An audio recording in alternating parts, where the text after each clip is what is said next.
Mesdames et messieurs, merci de faire confiance au journal de la ville et tout de suite les sommaires. La quatrième vague de la Covid-19 est déjà en République démocratique du Congo. Plus de 376 cas de contamination sont enregistrés. Et pour la première fois, toutes les zones de santé de la ville-province de Kinshasa ont notifié chacune au moins un cas, alerte le professeur Mouyembe, coordonnateur du secrétariat technique de la riposte contre la Covid-19 au cours de son point de presse hebdomadaire. Nicolas Kazadi et Aimé Boji, respectivement ministre des Finances et ministre d'État, ministre du Budget, sont attendus ce jeudi 9 décembre au Sénat. Ils devront tous rencontrer les préoccupations soulevées lors du débat général en rapport avec le projet de loi de reddition de comptes exercice 2020 et les projets portant collectif budgétaire exercice 2021. C'est tout pour les sommaires. Mesdames et messieurs, encore une fois, bienvenue dans ce journal. Le ministre de l'enseignement primaire, secondaire et technique, le professeur Tony Mwaba Kazadi, a reçu ce mercredi 8 décembre dans son cabinet de travail une délégation de l'Agence française de développement AFD, conduite par Bruno Aubert, ambassadeur de la France accrédité en République démocratique du Congo, pour échanger sur le projet pilote de construction d'un grand centre de formation des enseignants dans la province du Congo central.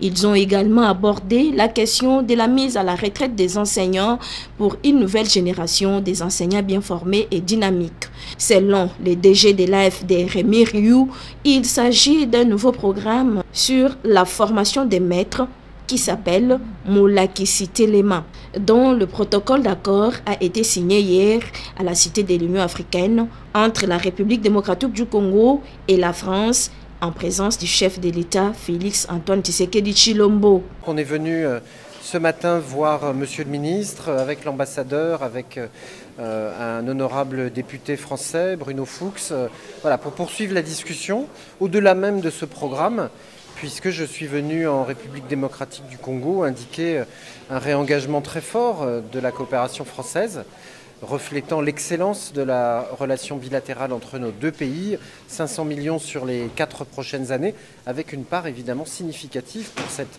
très grande priorité nationale, avec la gratuité de l'enseignement primaire pour le secteur de l'éducation. Alors on va poser la première pierre dans le Congo central et donc passer le signal très concret aux populations de l'équipement qui va être financé avec terrain de sport, avec les différents outils qui vont permettre aux maîtres de se former de telle sorte qu'ils puissent ensuite diffuser leurs compétences. La délégation s'est dite satisfaite de l'accueil de la maîtrise du secteur de l'EPST et de l'écoute du ministre Tony Mwaba.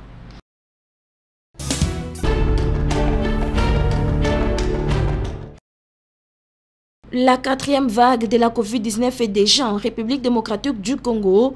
Plus de 376 cas de contamination sont déjà enregistrés et pour la première fois, toutes les zones de santé de la ville-province de Kinshasa ont notifié chacune au moins un cas, alerte le professeur Mouyembe, coordonnateur du secrétariat technique de la riposte contre la Covid-19, au cours de son point de presse hebdomadaire tenu ce mercredi 8 décembre 2021 à Kinshasa. Nous sommes en pleine quatrième vague parce que le nombre de cas ne fait qu'augmenter au jour le jour et nous avons atteint à peu près ce qui s'est passé au début de la troisième vague avec plus de 200 cas en moyenne par jour. Et nous pensons qu'avec les menaces que nous avons actuellement de l'émergence de la souche Omicron, la situation va donc s'empirer et nous risquons d'avoir une épidémie importante de la Covid-19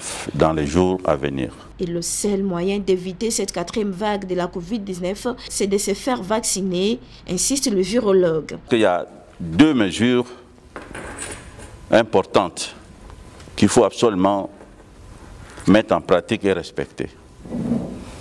Donc, d'abord, c'est le respect des gestes barrières. Le port des masques doit être obligatoire. En plus de ça, il faut respecter la distanciation physique. Nous tendons vers les festivités de fin d'année. La population doit respecter les gestes barrières et de fêter en famille pour éviter l'expansion de la pandémie.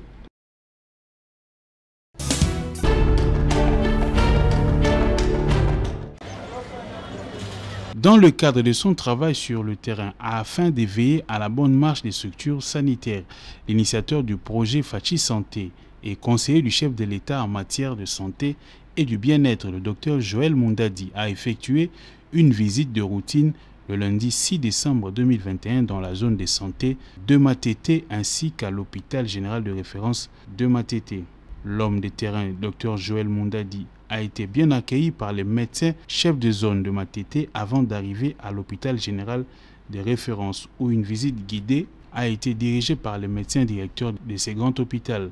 Sur place, les conseillers du chef de l'État a constaté la détérioration des matériels. Il a en même temps promis de mener un plaidoyer afin de trouver une solution quant à ces problèmes. Il était question pour nous de descendre, voir d'abord pour encourager les animateurs de terrain, le médecin chef de zone de santé. Je suis docteur César pour le compte de la zone de santé de Matete. Aussi, c'était pour nous un devoir de passer ici à l'hôpital général de référence de Matete, au MECO, qui du reste est partenaire d'un grand projet que nous avons lancé depuis plus de 3 ans, donc le projet Fachi Santé. Alors on avait jugé bon de passer pour voir en fait l'air déshydratant, et voir dans quelle mesure du possible on peut mener des plaidoyers ensemble pour que nous puissions tant soit peu trouver des solutions que eux-mêmes ont présentées. Et vous êtes sans savoir que le premier citoyen du pays, Son Excellence Monsieur le Président de la République, tient mordicus, n'est-ce pas, à la CESU. Qui dit CESU, c'est l'accompagnement par rapport à tout ce que la population de base exige dans le cadre du secteur de la santé. Alors cet accompagnement ne peut jamais se faire sans l'œil, n'est-ce pas, privilégié du premier citoyen du pays. Le numéro 1 du projet Fachi Santé continue de maximiser les efforts pour matérialiser la vision du chef de l'État dans le secteur de la santé.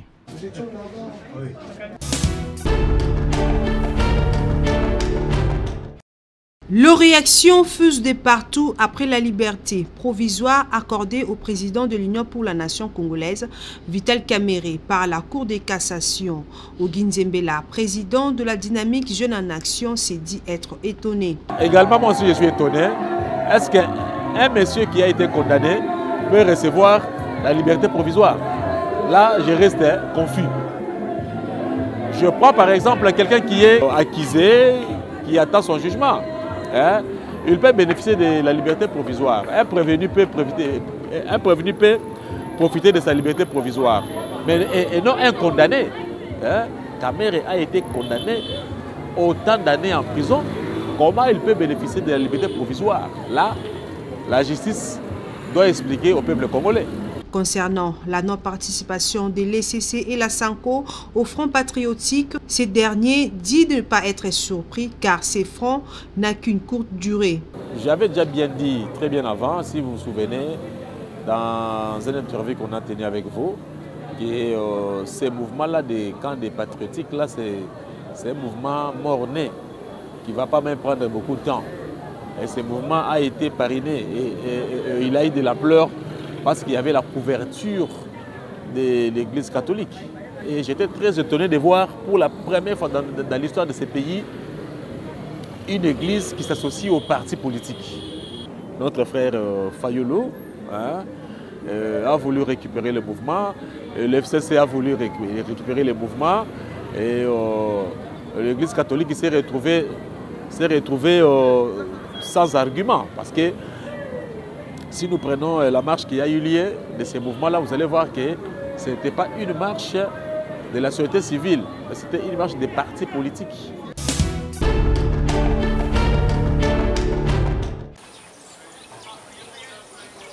À la commune de Selembao, précisément au quartier Eradi, les hommes et les femmes se sont adonnés aux travaux champêtres sur un site utilisé pour l'agriculture, où diverses cultures sont exploitées sur ces lieux de jardin, mais beaucoup plus de légumes. Les maraîchers parlent ici des avantages de travaux de champs et évoquent quelques difficultés rencontrées. Dérangement à maïs à makasi, maïs débordé, ezoya kopanza bilanga oyo tozobokola mabota tozosunga bato pe population ebele ezobika awa mais vu que mai ezoderange biso toza mpenza na difficulté mpona kotravaille mpenza mama ntango période électorale ezalaki awa badepute balekaki topesa ye bango badifficulté bapréoccupation na biso koto mais jusque là tozomona réaction moko te susi na biso ezaki biso mpe tozotravaille koto oyo na secteur oyo ezosenga na plan ya président ya mokonzi ya mboka araisonne mpe biso atya biso mpe maboko mpe vale oyo ekende liboso toza na mpasi na bilanga oyo leta asalisa biso ata na bakongo na bapao na basabato ya kolata asalisa biso Kishasa oyo pasi eleki makasi to ata na baseki totyaka pembeni ya mai po bilanga na biso ebokola babola na bana bitika.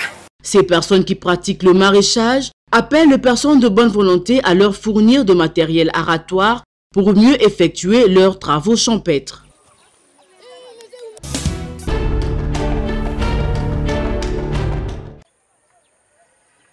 La terre est la première richesse de l'homme. Ces femmes et hommes l'ont compris. Nous sommes là dans la commune de Massina, au quartier Petro-Congo. Ces gens que vous voyez en image s'adonnent aux travaux champêtres pour faire face aux coûts de la vie. Ils sont souvent butés à de nombreuses difficultés, notamment l'inondation des eaux de pluie ou panne des pirogues, qui sont ici les moyens de transport par excellence pour acheminer les produits vers l'autre rive et assurer leur propre déplacement. Albert Maloko, trouvé sur place, n'a pas manqué de s'exprimer. Difficulté ezali na période d'inondation. Biloko ebebaka, moyen kokota kosala musala. Nous rencontrons beaucoup de difficultés, notamment des inondations qui détruisent nos plantations et la mauvaise qualité des semences qu'on nous vend. À l'époque, ce travail avait un bon rendement parce que les semences étaient naturelles. Mais actuellement, les divers types de semences sur le marché ne nous permettent pas de produire de bons résultats.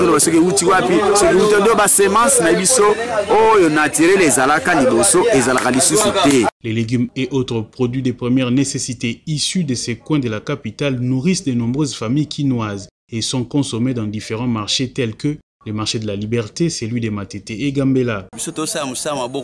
Il n'y a pas de travail, mais nous labourons la terre et nous en vivons. Nous invitons ceux qui n'ont rien à faire à venir nous rejoindre. Cette action est un exercice de bravoure à prendre comme exemple car ce n'est que par le travail qu'un pays peut se développer.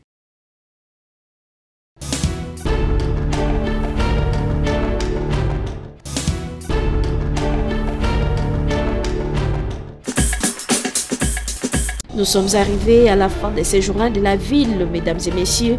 Merci de l'avoir suivi. Le prochain rendez-vous est fixé pour ce jeudi. Et d'ici là, portez-vous bien.